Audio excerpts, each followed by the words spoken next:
Salam sejahtera untuk kita semua.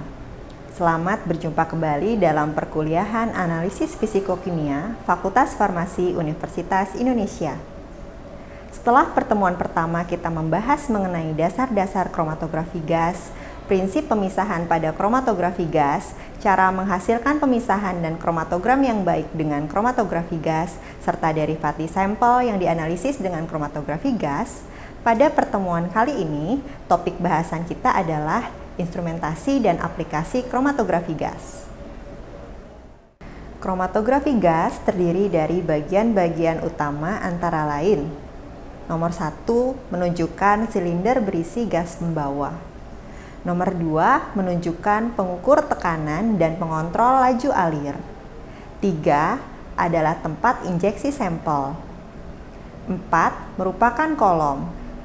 5A menunjukkan detektor dan B adalah amplifier. 6 adalah perekam. Dan nomor 7 menunjukkan oven yang disertai termostat untuk tempat injeksi sampel, kolom, dan detektor. Pertama, mari kita bahas mengenai gas pembawa pada kromatografi gas. Syarat untuk gas pembawa adalah inert, untuk mencegah interaksi dengan sampel atau pelarut. 2. Koefisien difusi sampel dalam gas rendah. 3. Murni dan mudah diperoleh. 4. Murah. 5. Cocok untuk detektor yang digunakan. Contoh gas pembawa yang sering digunakan adalah nitrogen, helium, argon, dan hidrogen. Kedua, kita bahas tempat injeksi sampel atau disebut juga injektor. Injektor memiliki fungsi untuk memasukkan sampel berbentuk cair atau gas ke dalam aliran gas pembawa.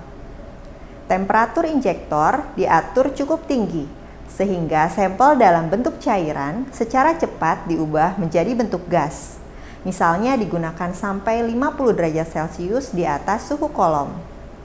Ada beberapa jenis injektor, antara lain pack column injektor, split atau splitless injektor, cold on column injektor, dan program temperatur vaporizer injektor. 3. Kolom. Kolom pada kromatografi gas meliputi bahan, bentuk, dan ukuran kolom. Bahan dapat berupa logam antara lain tembaga, baja tahan karat, atau aluminium. Kolom juga bisa terbuat dari gelas. Kolom sendiri ada yang berbentuk lurus, U, maupun spiral.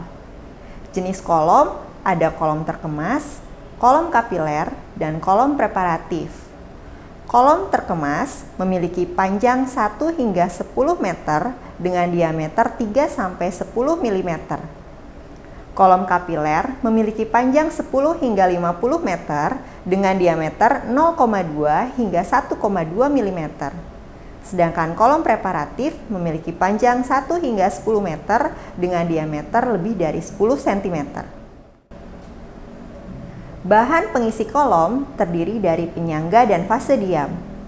Penggunaan penyangga dimaksudkan untuk memperoleh permukaan yang luas dan inert bagi lapisan fase diam. Syarat penyangga adalah inert, kuat dan tahan gesekan, permukaan luas, bentuk teratur dan serba sama. Contoh penyangga adalah kromosope. Cirinya berwarna pink, bersifat adsorptif kuat, cocok untuk pemisahan hidrokarbon. Contoh lainnya kromosope. Cirinya berwarna putih, bersifat non-adsorptif, cocok untuk pemisahan senyawa polar.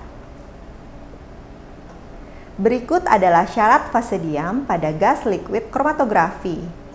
Pertama, komponen-komponen sampel mempunyai koefisien partisi yang berbeda-beda. Kedua, sampel harus mempunyai kelarutan yang cukup. 3. Tidak menguap pada suhu percobaan, artinya memiliki titik didih yang tinggi. 4. Stabil pada pemanasan. Tabel ini menunjukkan beberapa contoh fase diam dan polaritasnya. Sebagai contoh, Ketika kita memerlukan fase diam yang bersifat nonpolar dengan suhu maksimum 350 derajat Celcius, maka Se30 dengan penyusun metil silikon dapat menjadi pilihan. Jika kita menginginkan fase diam yang bersifat polar dengan suhu maksimum 200 derajat Celcius, maka dapat digunakan Carbowax 20M dengan penyusun polyethylene glycol. Contoh fase diam yang bersifat intermediate adalah OV17 dan OV210. Pada GLC digunakan fase diam berupa cairan. Pembagian fase cair berdasarkan ikatan hidrogen adalah sebagai berikut. Kelas 1, sifatnya sangat polar. Contohnya adalah air, glikol, gliserol, amino alkohol, asam-asam hidroksi, polifenol, asam-asam dibasah. Kelas 2 sifatnya polar. Contohnya alkohol, asam-asam lemak, fenol, amino primer dan sekunder, oksim, senyawa nitro dengan atom hidrogen alfa, nitrit dengan atom hidrogen alfa, amonia, hidrogen fluorida, hidrazin, hidrogen sionida. Kelas 3 bersifat polaritasnya medium. Contohnya eter, keton, aldehid, amin tersier, senyawa nitro lain, dan nitrit-nitrit lain. Kelas 4 polaritasnya rendah. Contohnya metil klorida, diklorometan, hidrokarbon aromatik, hidrokarbon olefin. Kelas 5 bersifat nonpolar. Contohnya hidrokarbon jenuh, karbon disulfida, merkaptan, sulfida, dan karbon tetraklorida. Berdasarkan polaritas atau kesanggupan membentuk ikatan hidrogen, terbagi menjadi 4 kelas. Kelas A untuk kelas 1 contohnya adalah FFAP, 2-MTP, Carbowax, dan lain sebagainya. Kelas B untuk kelas 2 contohnya adalah tetrasianoetil pentahidrol, zonil E7, etofat, dan lain sebagainya. Kelas C untuk kelas 3 contohnya semua poliester, dibutil tetrakloroftolat, saib, dan lain sebagainya. Kelas D untuk kelas 4 dan 5 contohnya Se30, SF96, DC200, dan lain sebagainya. Jika kita membandingkan penggunaan kolom kapiler dan kolom terkemas, kolom kapiler bersifat lebih efisien dan permeabel dibanding kolom terkemas. Selain itu, pada penggunaan kolom kapiler, jumlah kebocoran fase diam berkurang dan aliran gas menjadi lebih homogen.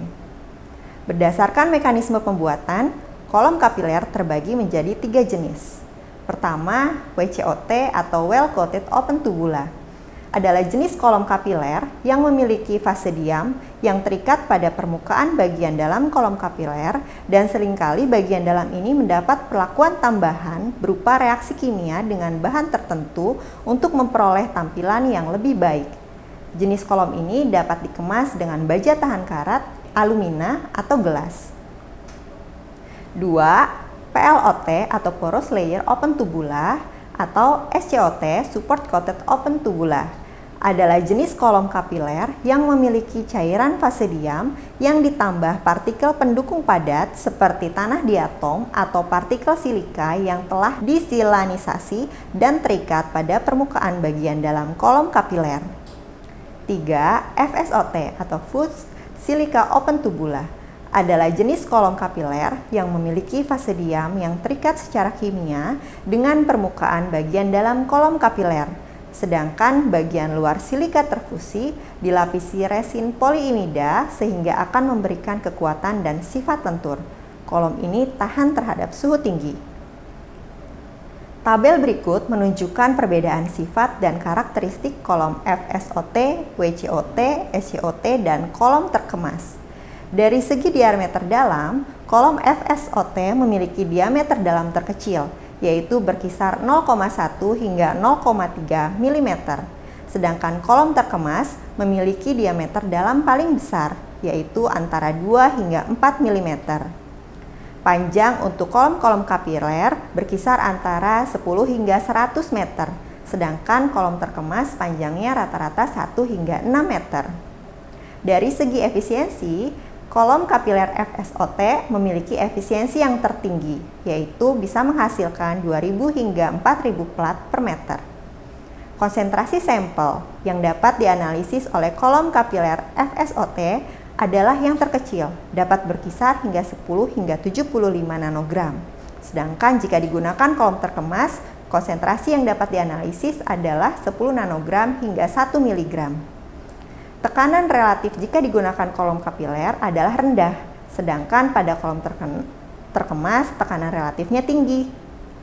Kecepatan analisis pada kolom kapiler adalah cepat, pada kolom terkemas kecepatannya lambat. Dari segi sifat inert, FSOT memiliki sifat inert yang paling tinggi, berangsur menurun pada kolom terkemas yang memiliki sifat inert yang paling rendah. Permeabilitas untuk keempat jenis kolom ini adalah tinggi, dan FSOT memiliki fleksibilitas yang paling baik. Dengan memilih fase diam yang sesuai, pemisahan menjadi lebih baik. Bila sampel polar, maka dipilih fase diam polar, dan sebaliknya. Komponen sampel dengan titik didih yang sama akan dipisahkan karena perbedaan koefisien partisi, yaitu perbandingan jumlah sampel dalam fase diam dan fase gerak. Semakin besar perbedaan koefisien partisi antara zat-zat, maka pemisahannya semakin baik. Kenaikan temperatur akan menurunkan koefisien partisi karena fraksi molekul sampel dalam fase gerak akan meningkat, yang diikuti oleh penurunan waktu pengelusian dan daya pisah atau resolusi.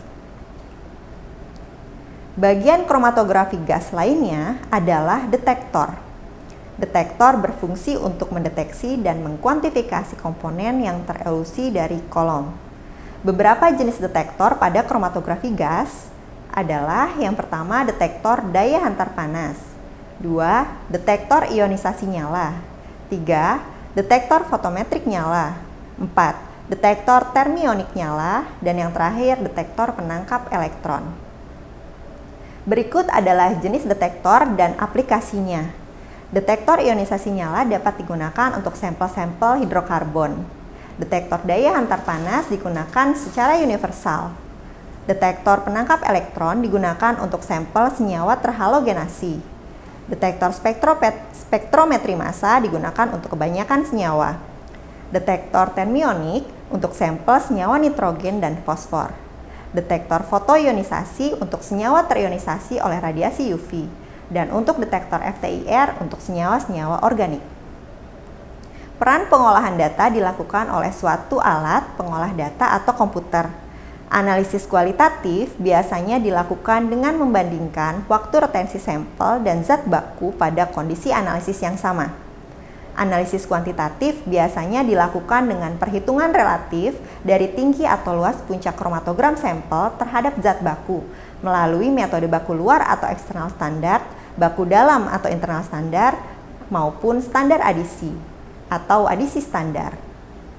Berikut adalah beberapa contoh aplikasi kromatografi gas, yaitu analisis pestisida dalam air, tanah, maupun tanaman, analisis kadar etanol dan metanol dalam bioetanol, analisis impurity profiling dari sediaan farmasi, analisis penyalahgunaan obat, dan dapat pula digunakan untuk analisis metabolomik.